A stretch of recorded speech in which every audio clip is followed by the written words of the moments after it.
काम नहीं कर रहा है। अब वो ये कि कितने मिस्टेक्स निकाल रहे हैं।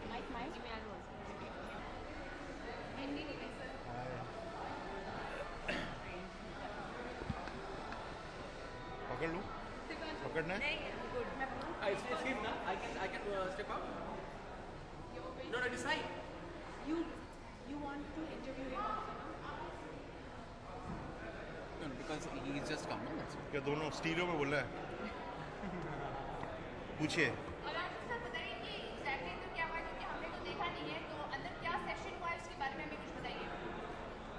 अंदर ये हुआ, दिवाकर साहब ने पिक्चर को इंट्रोड्यूस किया, पिक्चर कितनी ज़रूरी है आज के वक्त में भी। बैंडेड क्वीन 93 में रिलीज़ हुई फिल्म, उसका आज भी कितनी इंपॉर्टेंट है। क्लासिक फिल्म है, क्लासिक फिल्म का कभी कोई अंत नहीं होता। ये सारी चीज़ें दिवाकर साहब ने बताई कि कितनी इंपॉर्टेंट फिल्म है, किस वक्त उस वक्त का पॉलिटिकल माहौल देश में क्या था, आज क्या है। और मैंने कुछ इंस्टेंसेस, क्योंकि मैं फिल्म से जुड़ा था, तो कुछ ऐसे मजाकिया थोड़े से इम्पॉर्टेंट मोमेंट जो फिल्म में हुए थे उसका जिक्र हुआ बस। Bandit Equality, you had a huge contribution in making what Bandit is today. When you see it after, I mean, the film is still running now in the festival. So how does it feel? The casting went through at that time. Feel great I mean, what do you obviously. think? It's a huge contribution to make the film what it is. सी, अगर बैंडेड queen नहीं होती ना तो बहुत कुछ नहीं होता। बैंडेड queen नहीं होती तो शायद सत्या भी नहीं होती। और रामगोपाल वर्मा खुद, बिकॉज मणिरत्नम, रामगोपाल वर्मा और शेखर जी ने कंपनी भी फॉर्म की थी, हाँ, जिससे वो पिक्चर बनी थी दिल से, जिसके बैनर। तो ये जो डायरेक्टर्स हैं इतने ज़्यादा बैंडेड क्वीन से इंस्पायर हुए थे कि शायद उनको सिनेमा में वो चीज़, वो रियलिटी को भी एक अट्रैक्टिव ढंग से, एक इंटेंस ढंग से पेश करना। इसके पहले भी हमारे आर्ट फिल्में होती थी, लेकिन वो थोड़ी बोरिंग सी होती थी, यू नो। रियलिटी बोल करके डायलॉग में टेलीग्राम जैसे डायलॉग ऐसे कुछ बोलता है क्या, वो सब यूरोपियन सिनेमा से इंस्पायर होकर वो हिंदी फिल्म बन रही थी। बैंडेड क्वीन सेंटली इंडियननेस वाली थी, जैसे मदर इंडिया वाली क्वालिटी थी उसमें।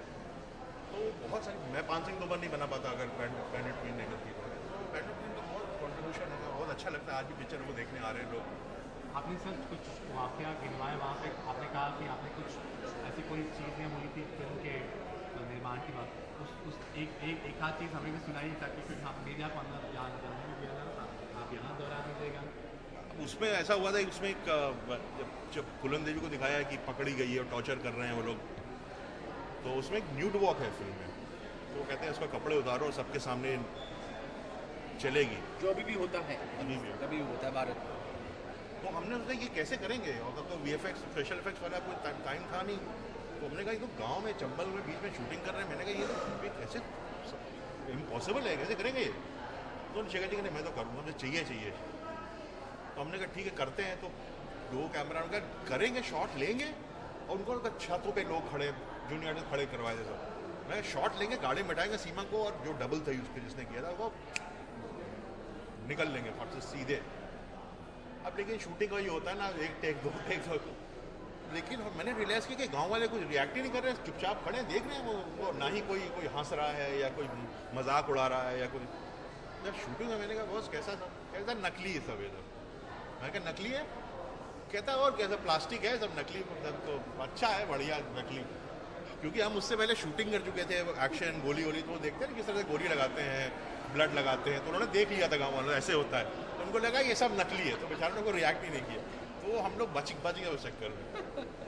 हिमांशु सर, हम मामी की बात कर रहे हैं। मामी this time has a Bollywood factor in it, you know, it's slightly different from जो पहले एक मामी होता था। अभी एक पीपल्स मूवमेंट का एक कंट्रीब्यूशन जुड़ा है इस टाइम। तो आपको क्या कहना है? पीपल्स मूवमेंट, जैसे पीपल ने क्राउड फंडिंग करके मामी को क्रिएट किया है इस बार। अच्छा मुझे कोई अंदाज़ा नहीं है। मैं पहली बार मामी में किसी जगह आया हूँ, मैं कभी आता नहीं फेस्टिवल में। कह रहे कि पहले आर्टी थी, अब थोड़ी पॉपुलर का स्टेटस है। अच्छा, आप बताइए ये बात, मुझको ज़्यादा नहीं, मेरा हो चुका। हाँ, सो हिंदी में सबसे पहली बात तो ये है कि मामी या किसी भी फेस्टिवल में सारी दुनिया से फिल्में आती हैं।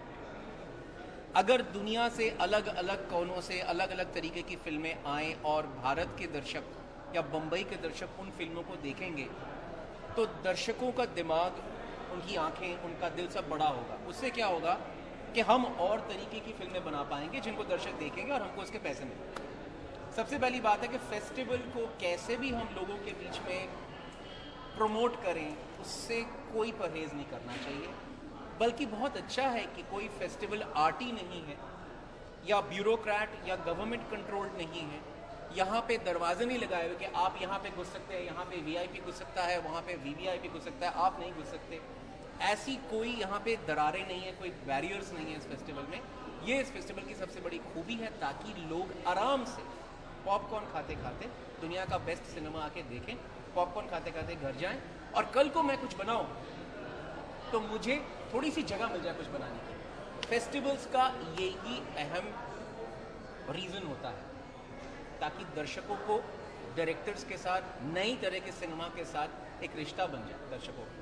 सर, बॉलीवुड हमेशा इंस्पायर होता है बाहर की फिल्मों को लेकर, इंग्लिश फिल्मों को लेकर। कुछ ऐसी फेस्टिवल में कोई ऐसी फिल्में जो आपको बहुत इंस्पायर? मैंने इस बार फेस्टिवल में कोई फिल्म नहीं देखी, क्योंकि मैं अपने फिल्म की एडिट में बैठा हुआ हूँ। मैं जब एडिट करता हूँ एक्चुअली मैं कोई और फिल्म नहीं देखता हूँ, क्योंकि उससे हिल जाता हूँ मैं, क्योंकि एडिट एक बहुत ही सेंसिटिव प्रोसेस होता है और बहुत सी गलतियाँ होती हैं और मतलब दिल थाम के करना पड़ता है। किसी की अच्छी फिल्म देख लूँ तो डिप्रेशन के चक्कर में अपना एडिट बिगाड़ लूँगा, तो इसलिए मैं फिल्में नहीं देखता हूँ। कौन सी फिल्म की एडिट कर रहे हैं? Byomkesh Bakshi my next film. Sir, ये हैप्पी न्यू ईयर के साथ इसका ट्रेलर लॉन्च होगा। करेक्ट। सर, एक और रिएक्शन आप दोनों से जानना था। आपको लगता है कि स्टार ड्रिवन स्क्रिप्ट आजकल जो स्क्रिप्ट ड्रिवन स्क्रिप्ट पर ज़्यादा भारी हो गई है? स्टार ड्रिवन स्क्रिप्ट जो सॉलिड स्क्रिप्ट है उसके ऊपर भारी हो गई है, आपको ऐसा लगता है? जो स्टार है एक स्क्रिप्ट के ऊपर भारी हो गया, अगर स्टार है तो फिल्म चल जाएगी। गलत डायरेक्टर से सवाल किया। हाँ, ऐसा होता होगा। कोई स्टार ऐसा है जिसको अपने आप को प्रमोट करना है, वो फिल्म को समझ नहीं पा रहा है, तो ऐसा होता है। लेकिन हमेशा ऐसा नहीं होता कि यही होता है। कई ऐसी भी तादाद है लोगों की जो कि अच्छी स्क्रिप्ट लिखते हैं और अच्छा सिनेमा बनाते हैं, उनके नाम से, उन डायरेक्टर्स के नाम से ऑडियंस आती है। तो ऐसा तो दोनों तरह की फिल्में चल रही हैं, अच्छी बुरी। एक बहुत ही कॉमन फॉर्मूला है और मैं इसको मानता हूँ। अगर आपकी फिल्म का सब्जेक्ट और ट्रीटमेंट ऐसा है कि आप कम पैसे में बनाएं, तो फिर आप स्टार ना लें, आप अच्छे एक्टर लें और एकदम खुल के फिल्म बनाएं। अगर आपकी फिल्म की तादाद या बजट कुछ बड़ी सी है तो आपको स्टार लेनी पड़ेगी, लेकिन वो स्टार लें जो आपकी स्क्रिप्ट में या आपकी फिल्म में काम करने के लिए इच्छुक हो, फेवर ना लें। That's the rule.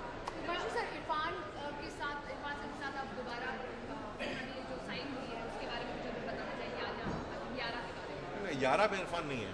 बड़े भाई साहब नहीं नहीं है।